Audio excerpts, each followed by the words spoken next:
Sesampainya di Bandara Soekarno-Hatta, Dirga langsung sibuk mengecek semua email yang masuk dalam ponselnya. Banyak pekerjaan yang sudah menunggunya selama dirinya berada di Australia untuk mengadakan pengecekan rutin di salah satu anak perusahaannya di negeri kanguru itu. Dengan cepat, Dirga berjalan sambil menelpon Sarah, sekretarisnya. "Bagaimana?" tanyanya pada Sarah sambil terus berjalan lurus ke depan. "Ya, saya sampai di kantor sekitar 30 menit lagi." Dirga berjalan sambil terus sibuk berbicara pada Sarah di telepon. Saking sibuknya, Dirga sampai tak mempedulikan bahwa ada banyak orang yang berlalu lalang di Bandara Soekarno-Hatta itu. "Iya, nanti Bruk." Tanpa sadar, Dirga menabrak seseorang. Dirga hanya melihat orang yang ditabraknya itu sekilas dan kembali berjalan seperti tanpa dosa, melewati gadis yang terjatuh karena ditabraknya itu.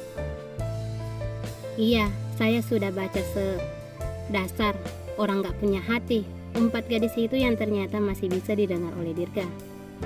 Tiba-tiba saja Dirga langsung berhenti setelah mendengar suara gadis itu dan ingat bahwa ia pernah mendengar suara itu. Tapi di mana? "Dia," ucap Dirga akhirnya. Dirga langsung membalikan tubuhnya dan benar, itu dia, kata Dirga dalam hati. Setelah melihat gadis di hadapannya itu, saat Dirga ingin mendekati gadis itu, tiba-tiba saja gadis itu bangkit dari jatuhnya dan berjalan pergi. "Tunggu!" teriak Dirga mencoba memanggil gadis itu, tapi sepertinya yang dipanggil tak mendengar teriakan Dirga. Gadis itu terus berjalan menjauh dari pandangan Dirga. Dirga terus mengejar gadis itu, tapi langkahnya harus terhenti karena terhadang oleh puluhan orang yang berjalan lewat di depannya. "Maaf, permisi," ucap Dirga dengan susah payah mencoba melewati gerombolan orang di depannya. Dan saat Dirga sudah berhasil lolos, ternyata dirinya sudah terlambat. Dirga kehilangan jejak gadis itu. Dirga berlarian ke sana kemari, mencoba mencari gadis itu, tapi nihil. Gadis itu sudah benar-benar pergi. "Aur!" teriaknya frustasi sambil mengacak-ngacak rambutnya. "Kita sudah sampai," kata Rapi pada Arafah saat mobil yang mereka kendarai memasuki sebuah rumah bercat putih yang cukup besar dengan air mancur yang indah di depannya. Saat mobil sudah benar-benar berhenti, Arafah turun dari mobil yang ia kendarai. Ternyata kehadiran Arafah sudah ditunggu oleh seseorang. Seorang wanita cantik dengan rambut pendek sebahu berdiri dengan anggun di depan pintu sambil menyunggingkan senyumnya. Dia adalah Nyonya Lisa Poldi, istri baru ayahnya. Arafah sudah tidak kaget karena sebelumnya ayahnya sudah mengatakan bahwa dirinya sudah berkeluarga lagi. "Ayo kita masuk," ajak sang ayah sambil merangkul bahu Arafah. Arafah mengangguk lalu berjalan dengan didampingi ayahnya. "Kamu cantik sekali," puji Lisa sambil mengelus lembut kepala Arafah saat Arafah bersalaman dan mencium tangannya. "Terima kasih tante," ucap Arafah kikuk. "Kok tante? Panggil saya mama, saya kan juga ibu kamu," pinta Lisa sambil tersenyum simpul pada Arafah. "Iya Tan, maksudnya mama," kata Arafah sambil tersenyum kikuk pada Lisa. Ternyata benar apa yang diceritakan ayahnya. Mamanya ini memang wanita yang ramah dan juga baik hati. Sampai tak sengaja, Arafah menemukan seorang anak kecil yang bersembunyi di balik tubuh Lisa. Arafah sudah tahu bahwa anak itu adalah adiknya yang ternyata seumuran dengan Kenzo. Ia terlihat malu-malu sambil terus berusaha memalingkan wajahnya. Arafah tersenyum lalu mendekati anak itu. "Halo," sapa Arafah ramah sambil berjongkok di depan anak itu. "Nama kamu siapa?" tanya Arafah. "Akbar," jawab anak itu singkat sambil terus menundukkan kepalanya. "Kenalin, nama kakak Arafah," ucap Arafah sambil terus mengulurkan tangannya. Akbar pun menjabat tangan Arafah sebentar lalu kembali menarik tangannya. "Oh iya, kakak punya sesuatu loh untuk Akbar." Arafah mengeluarkan sesuatu dari dalam tasnya. Setelah itu, Arafah menyerahkannya pada Akbar. "Wah, buku dongeng," ucap Akbar dengan mata yang berbinar-binar. Arafah tersenyum melihat Akbar yang sangat senang dengan hadiah yang diberikannya. "Nanti kakak bacain buat Akbar ya," pinta Akbar dengan semangatnya. Arafah mengangguk mantap mengiyakan permintaan Akbar.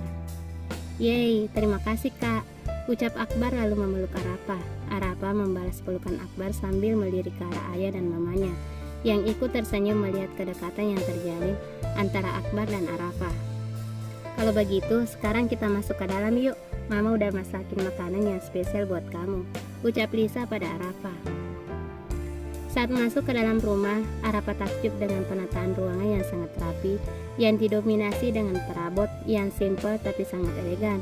Sampai kaki Arapa berhenti di deretan foto-foto yang terpajang rapi di dinding.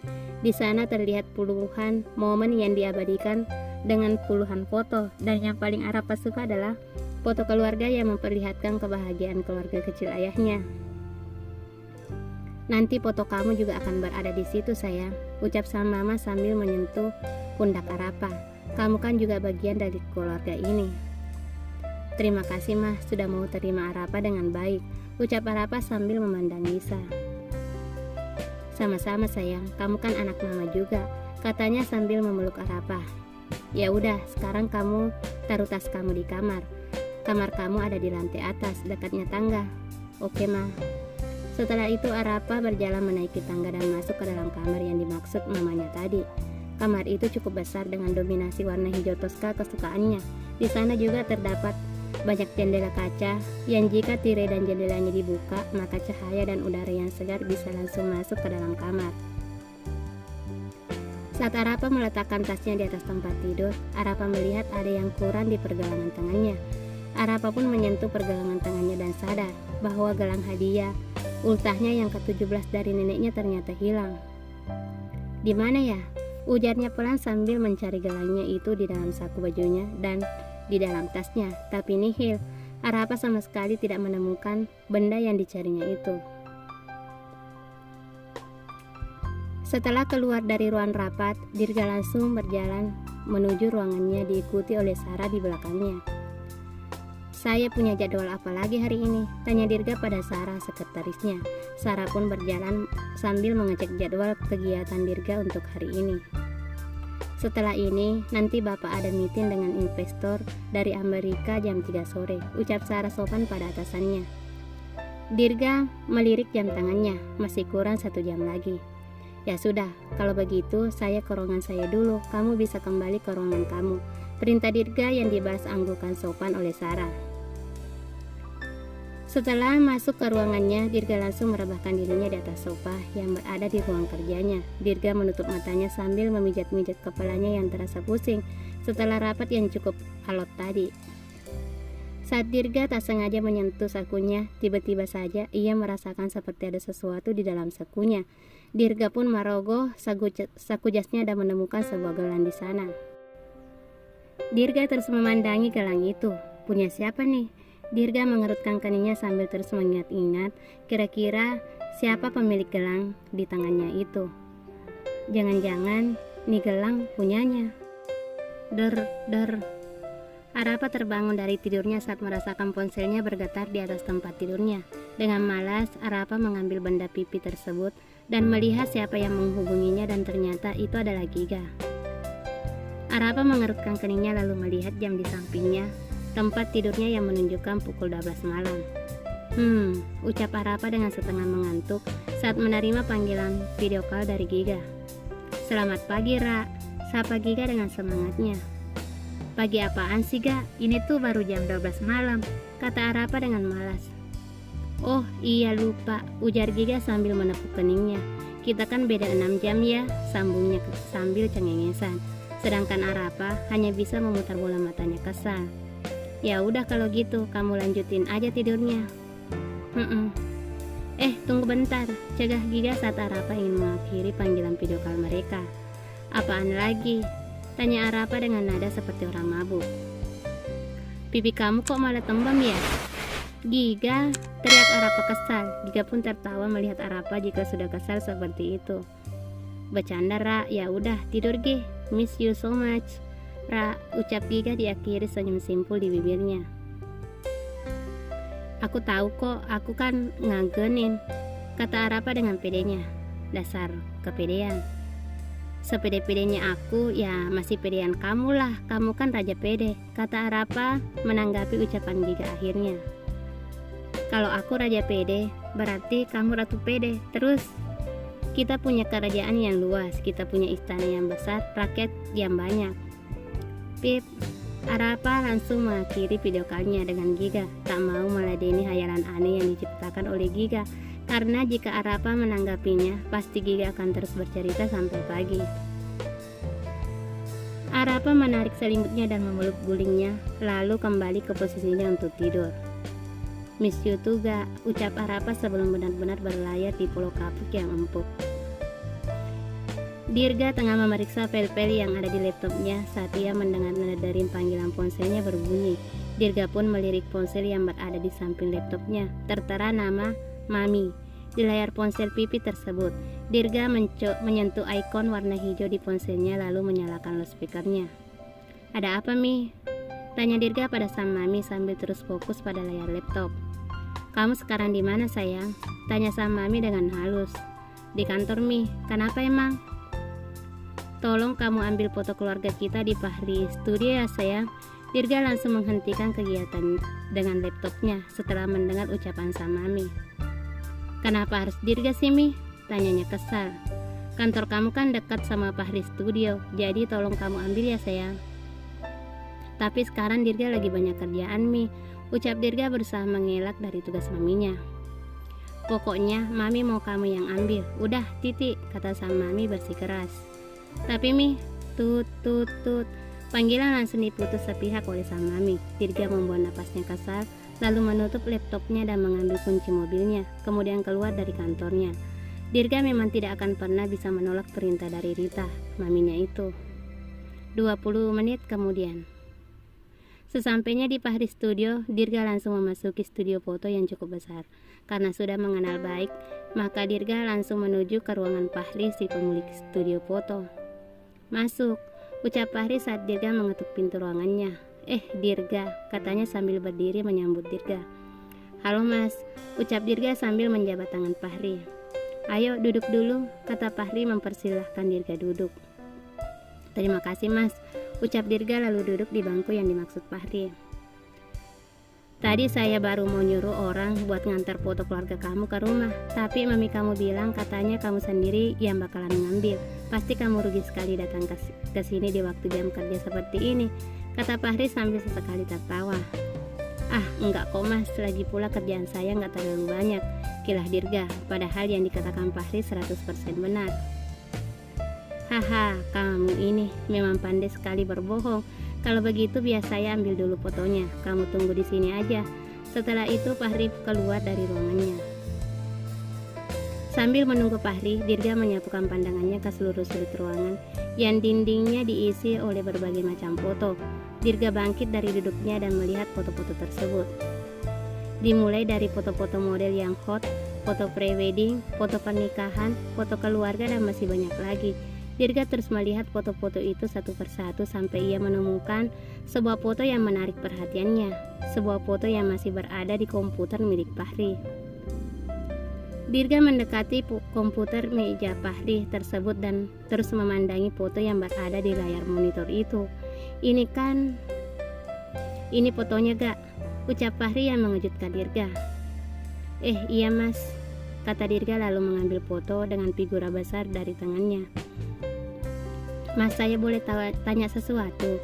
tanya Dirga pada Fahri yang sudah kembali duduk di bangku kerjanya diiringi Dirga. "Tanya apa gak?" tanya Fahri heran pada gerak-gerik Dirga yang sepertinya berbeda dengan sebelum ditinggalnya tadi. "Foto perempuan yang ada di komputer Mas itu siapa ya?" "Oh, foto ini," ucapnya sambil melihat ke arah komputernya.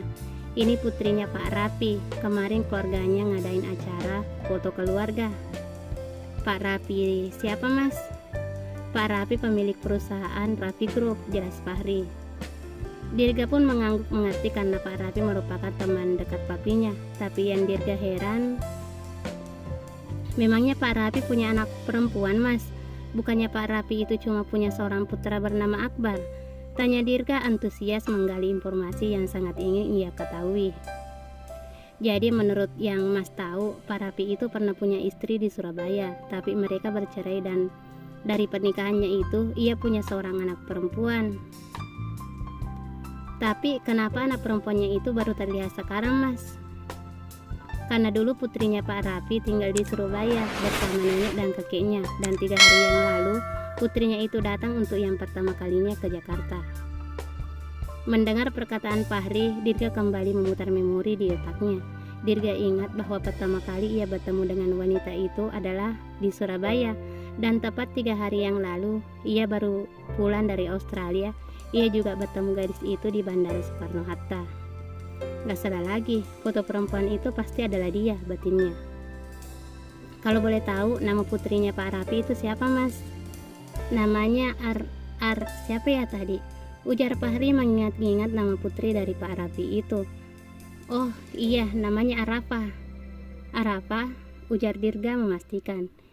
Iya, namanya Arafah Adwapoldi. Arafah, ulangnya dalam hati. Memangnya ada apa gak? Tanya Fahri tiba-tiba yang langsung membuyarkan lamunannya. Nggak ada apa-apa kok Mas, ucap Dirga kikuk. Ada apa-apa juga, nggak apa-apa kok gak. Dia memang wanita yang cantik, puji Fahri sambil memandang foto Arafah. Sayangnya dia masih SMA, jadi kalau kamu mau nikahin, kamu harus nunggu dulu, ucap Fahri sambil terkekepelan. Hahaha, Mas ini bisa aja, ucap Dirga sambil memikirkan ide yang didapatnya berkat ucapan Fahri tadi. Kalau begitu saya permisi dulu Mas, sekali lagi terima kasih. Iya, sama-sama. Setelah itu, Dirga pun keluar dari ruangan Fahri sambil tersenyum puas. Kena kamu sekarang. Tak seperti biasanya, kali ini Dirga ikut makan malam bersama keluarganya. Sang mami terlihat sangat bahagia melihat putranya itu mau makan malam bersama keluarganya malam ini. Dengan antusias, sang mami menawarkan berbagai macam makanan pada Dirga. Gak usah Mi, ini makanan Dirga masih banyak, tolak Dirga sopan pada sang mami. Semua keluarga pun terlihat heran dengan tingkah laku Dirga.